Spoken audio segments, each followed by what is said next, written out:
বঙ্কিমচন্দ্র চট্টোপাধ্যায়ের আনন্দমঠের দ্বিতীয় খণ্ড থেকে পাঠ শুরু হবে আজকে। দ্বিতীয় খণ্ডের প্রথম পরিচ্ছেদ পড়ব এখন। শান্তির অল্প বয়সে অতি শৈশবে মাতৃবিয়োগ হইয়াছিল। যে সকল উপাদানে শান্তির চরিত্র গঠিত, ইহা তাহার মধ্যে একটি প্রধান। তাহার পিতা অধ্যাপক ব্রাহ্মণ, তাহার গৃহে অন্য স্ত্রীলোক কেহ ছিল না। কাজেই শান্তির পিতা যখন টোলে ছাত্রদিগকে পড়াইতেন, শান্তি গিয়া তাহার কাছে বসিয়া থাকিত। টোলে কতকগুলি ছাত্র বাস করিত। শান্তি অন্য সময় তাহাদিগের কাছে বসিয়া খেলা করিত, তাহাদিগের কোলে পিঠে চড়িত, তাহারাও শান্তিকে আদর করিত। এইরূপ শৈশবে নিয়ত পুরুষ সাহচর্যের প্রথম ফল হইল এই যে, শান্তি মেয়ের মতো কাপড় পরিতে শিখিল না, অথবা শিখিয়া পরিত্যাগ করিল। ছেলের মতো কোঁচা পরিয়া কাপড় পরিতে আরম্ভ করিল। কেউ কখন মেয়ে কাপড় পরাইয়া দিলে তাহা খুলিয়া ফেলিত, আবার কোঁচা করিয়া পরিত। টুলের ছাত্রেরা খোঁপা বাঁধে না, অতএব শান্তিও কখনো খোঁপা বাঁধিত না। কে বা তার খোঁপা বাঁধিয়া দেয়? টুলের ছাত্রেরা কাঠের চিরুনি দেয়া তাহার চুল আঁচড়াইয়া দিত। চুলগুলা কুণ্ডলি করিয়া শান্তির পিঠে, কাঁধে, বাহুতে, গালের উপরে দুলিত। ছাত্রেরা ফোঁটা করিত, চন্দন মাখিত। শান্তিও ফোঁটা করিত, চন্দন মাখিত। যজ্ঞোপবীত গলায় দিতে না পাইয়া শান্তি বড় কাঁদিত, কিন্তু সন্ধ্যাহ্নিকের সময় ছাত্রদিগের কাছে বসিয়া তাহাদের অনুকরণ করিতে ছাড়িত না।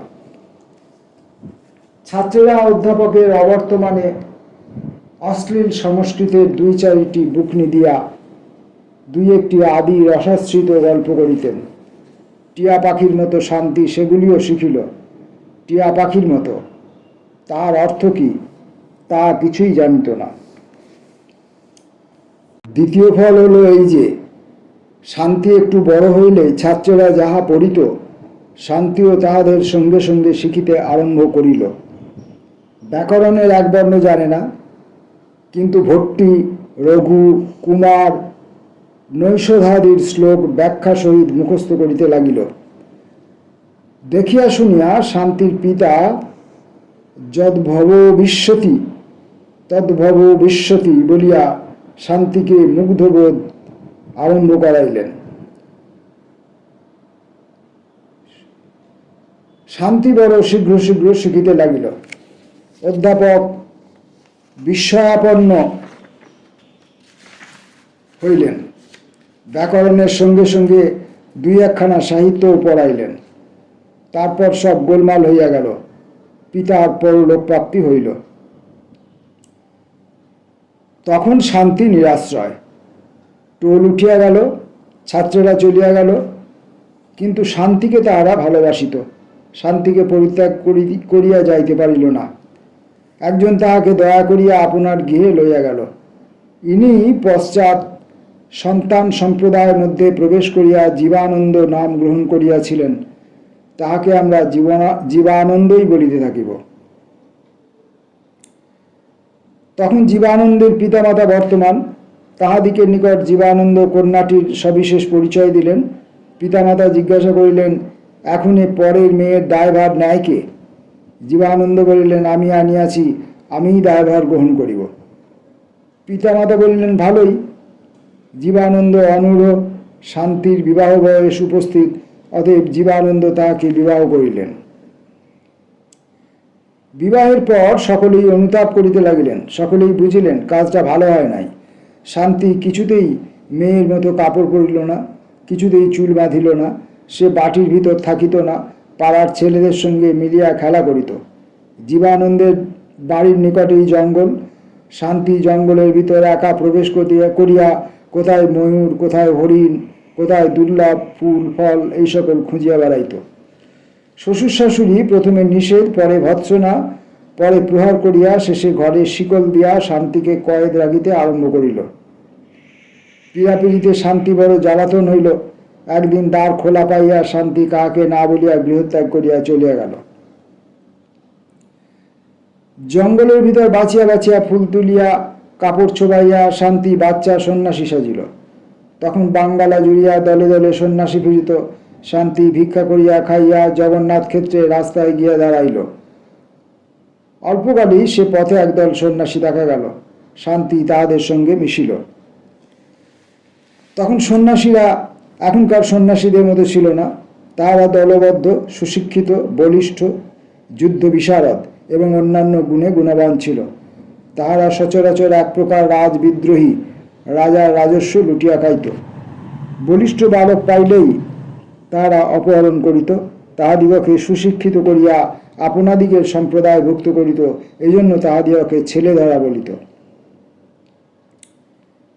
শান্তি বালক সন্ন্যাসী বেশে ইহাদের এক সম্প্রদায়ের মধ্যে মিশিল।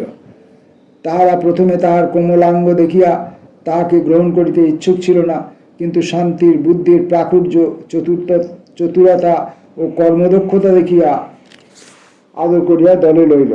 শান্তি তাহাদিগের দলে থাকিয়া ব্যায়াম করিত, অস্ত্রশিক্ষা করিত এবং পরিশ্রম সহিষ্ণু হইয়া উঠিল। তাহাদিগের সঙ্গে থাকিয়া অনেক দেশ বিদেশ পর্যটন করিল, অনেক লড়াই দেখিল এবং অনেক কাজ শিখিল। ক্রমশ তাহার যৌবনকাল দেখা দিল। অনেক সন্ন্যাসী জানিল যে এ ছদ্মবেশিনী স্ত্রীলোক, কিন্তু সন্ন্যাসীরা সচরাচর জিতেন্দ্রীয়, কেউ কোনো কথা কহিল না। সন্ন্যাসীদের মধ্যে অনেকে পণ্ডিত ছিল। শান্তি সংস্কৃতে কিছু ব্যুৎপত্তি লাভ করিয়াছে দেখিয়া একজন পণ্ডিত সন্ন্যাসী তাহাকে পড়াইতে লাগিলেন। সচরাচর সন্ন্যাসীরা জিতেন্দ্রীয় বলিয়াছি, কিন্তু সকলে নয়, কিন্তু এই পণ্ডিত নয়। অথবা তিনি শান্তির অভিনব যৌবন বিকাশ জনিত লাবণ্যে মুগ্ধ হইয়া ইন্দ্রিয় কর্তৃক পুনর্বার নিপীড়িত হইতে লাগিলেন।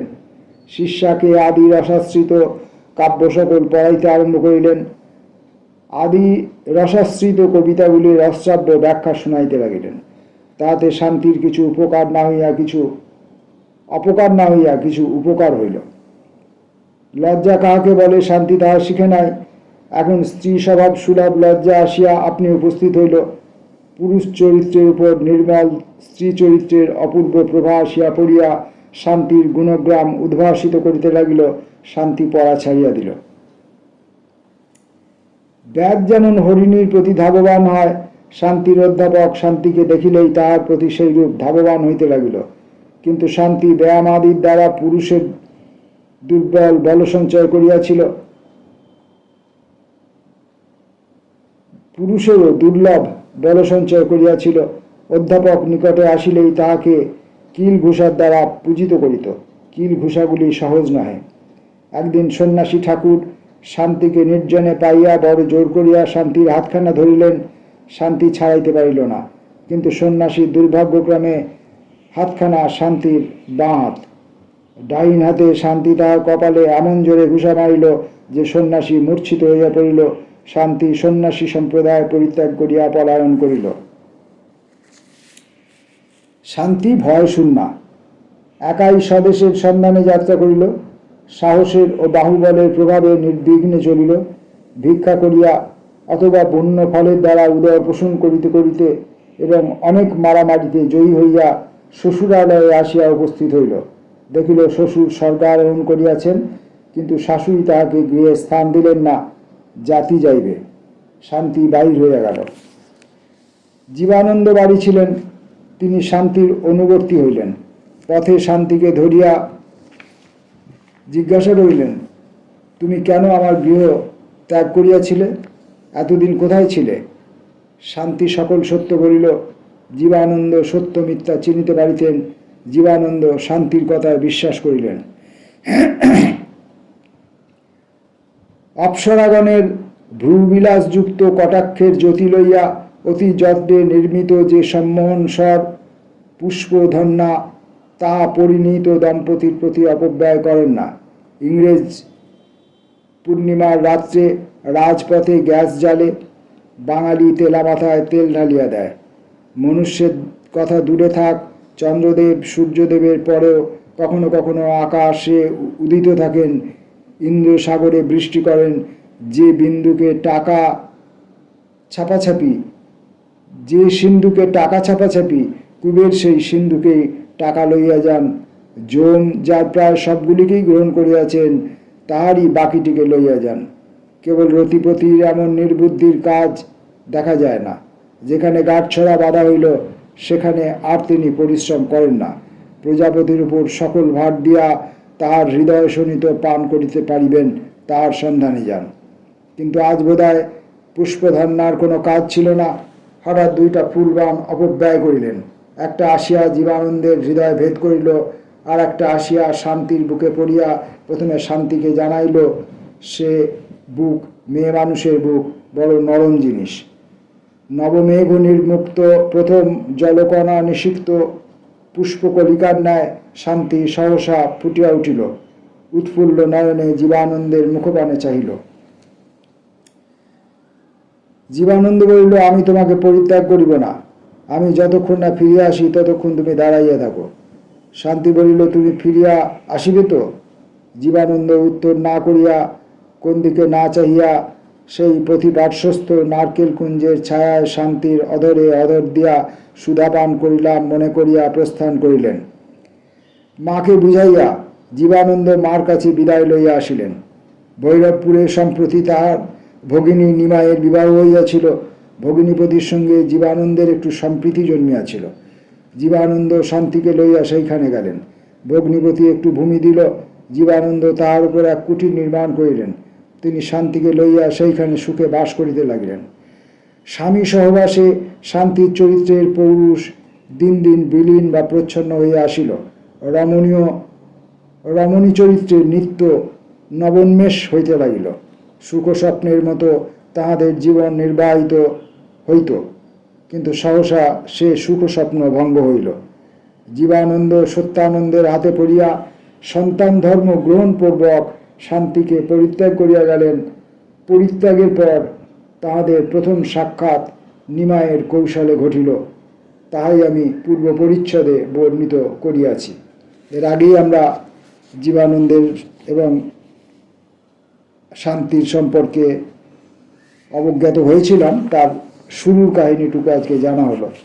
আসবো পরের দিন পরের পরিচ্ছেদে।